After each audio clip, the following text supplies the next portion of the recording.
The head coach of the Seattle Seahawks is joining us right now here the day after, as I believe, the game of the year. He's Mike Macdonald right here on the Rich Eisen Show. What's up, Coach? How you doing? Hey, great. Good to be with you, man. I never asked. I feel like a noob here on the Zoom. This is it's a first for me. What do you mean? You don't do Zooms or what? What do you mean? No, I do Zooms, but probably not very good at them. I don't know. Listen, good to talk to you. You know what? I just for a second. Here's what we're going to do. Just turn the evaluation thing off for a second. I know that's your default. Coaches are just evaluate. You break down. Hey, man, you don't have to play a game for another week. You know what I mean? I'm breaking down every second of this, Rich. I can't turn it off. I never asked this of a coach, but I'll ask it. What time did you go to sleep last night? Well, it wasn't like a steady sleep. You know, I had quite a few people at the game, so we got to hang out around the locker room after, and everybody got to see everything, which is cool. But you know, you fall asleep, you wake up, you're excited because you won.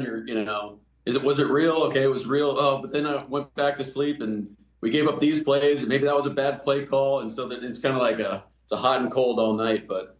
Not the best sleep of all time, but we'll take it every time. So you wake up, again, just like everyone else, you're a human being. I mean, just the day before washes over you, like, oh, yeah, that happened. We won that game.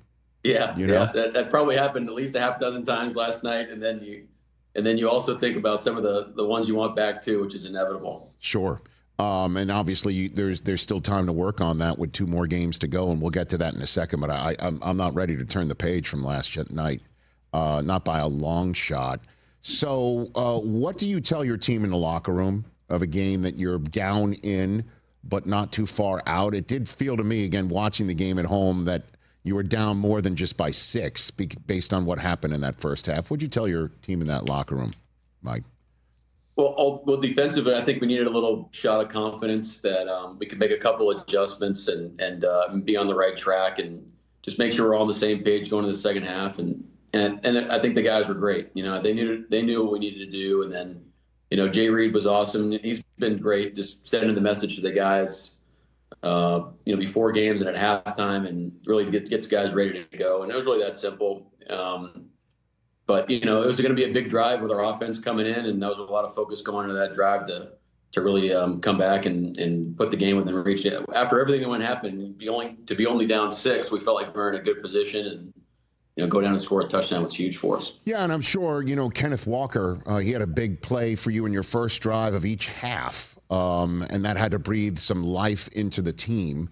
And how do you handle situations of adversity yourself in front of your team when, turnovers begin to start coming in bunches?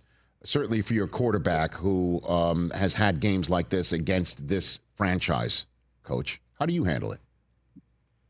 Well, I think part of our growth as a football team, and probably me included, is just how do we reload from like a play-to-play basis, And I think early in the year and sometimes last year, we let some of the results when they didn't go our way affect us, or even maybe if we were in a lead, that affected our play. And it's been a pretty big focus on, hey, let's just go to the next play. Let's just keep reloading. Keep attacking it. Defensively, we talk about death zone football, like coming alive when, the times are tough and some of those tough situations. And our guys they've really bought into it, and I think it's galvanizing. It's almost like when things don't go our way, sometimes we do play our best football, which has been a lot of growth. And it just makes it such a fun group to coach no matter the circumstance. Well, I mean, again, how much do you listen, I'm a control freak just hosting this show, which means I'm probably like a tenth of the control freak that you are as a head coach in the National Football League. Do you go to your OC, Clint Kubiak, and say, are we getting the ball to 11 tonight or what? Like, do you do stuff like that, or you just delegate and you stay out of it? Yeah, I mean, that's not really our style and how we want to do it. I mean, we have a plan going into the game offensively.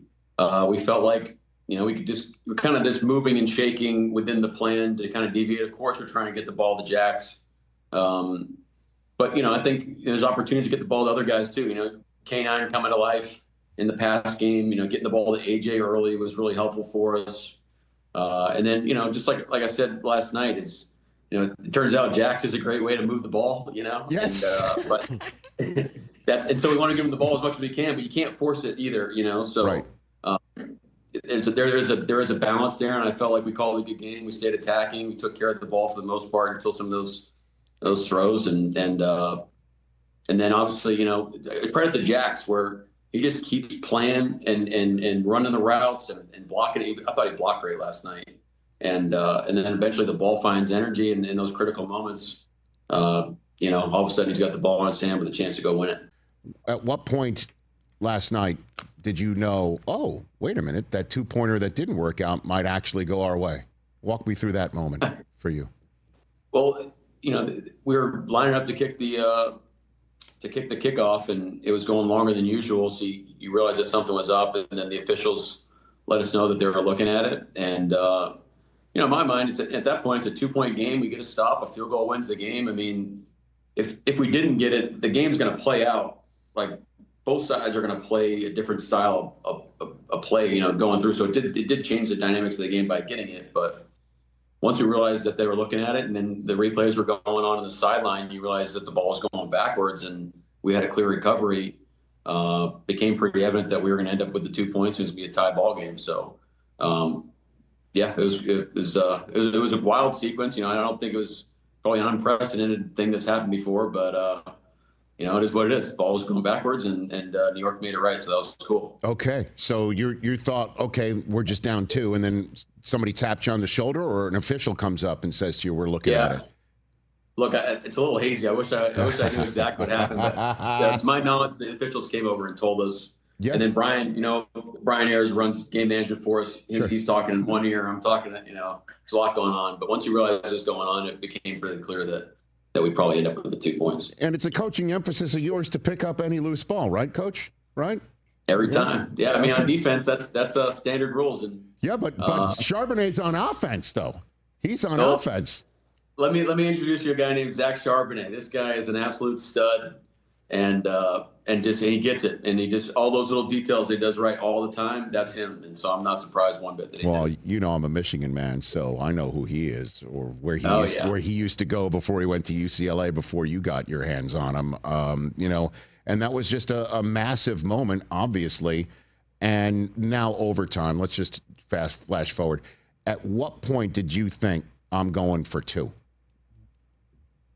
Well, again, to bring up Brian Ayers, this is something that he brought up a few days ago, knowing that, hey, this game, with the implications of the playoffs on the line, possible division lead, first seed, implications, might have to be a decision that we're going to have to make late in game. Do we play for the tie, or do you go for the win? So, we were marinating on that for a while, and going into that last drive, it became, okay, hey, look, it's funny how these things come to life after you bring them up, but it became just pretty clear, like, look, I think we got a pretty cool play call, and let's go for this win. Let's go for it, and let's go win this thing and go out with this thing with a bang. So that's what we did. Right, but other than the analytics maybe and the gut feel that a head coach needs, was part of this decision thinking at any point, hey, a tie does not give us the tiebreak over the Rams in any playoff tiebreaker?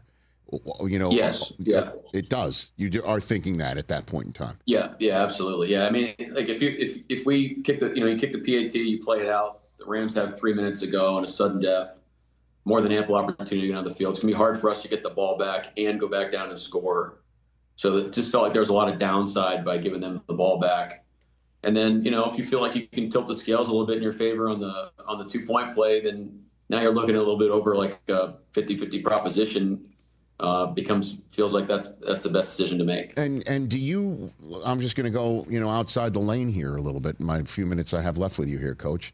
Would you want to expand overtime in regular season for an extra 5 minutes, where the 10-minute? You know what I mean? Like at this point in time, 10 minutes might not be enough. I mean, this is a massive game, and it damn near came down to a tie here. Would you want an extra 5 minutes if you could tell the competition committee that, Coach? Well, it's funny. I'm kind of like a tell me the rules and let me try to play by them better than anybody else type of guy. So I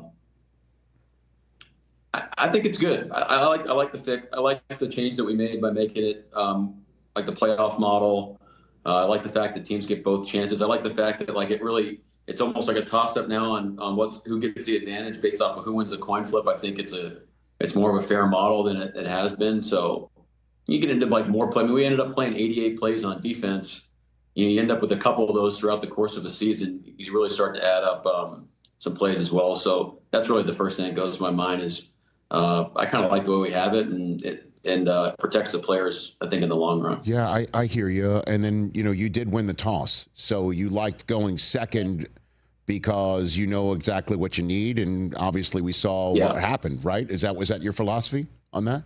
That's the main course. I mean, if you go the other way, it's about, okay, well, it's the flip argument, right? It's just we just prefer to have the ball and knowing what we need to do, but there's also a case to be made the other way as well, and there could be a circumstance where we decide to do that, but that's the way we kind of looked at it throughout the offseason and felt like what fits our team the best. Hey, you made it all the way to the end. Thanks for that. Check us out every single day streaming live on Disney Plus and the ESPN app 12 to 3 Eastern.